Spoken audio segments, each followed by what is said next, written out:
А что было в вашей карьере такое, что вам припоминают часто, за что вам неудобно либо стыдно? Пройдя через 2 компании крупных, именно публично, через выбор мэра Москвы и через президентскую кампанию, я узнал о себе все. И люди узнали все.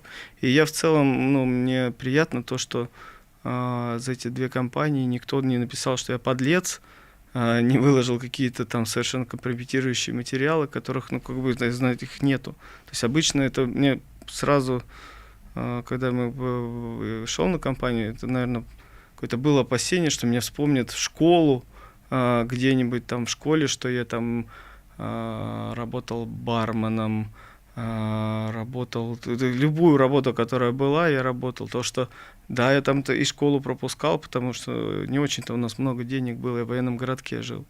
Вот, что я уже работал, как мы сделали с моими друзьями компьютерный клуб лет в 13, мне 12-13 было.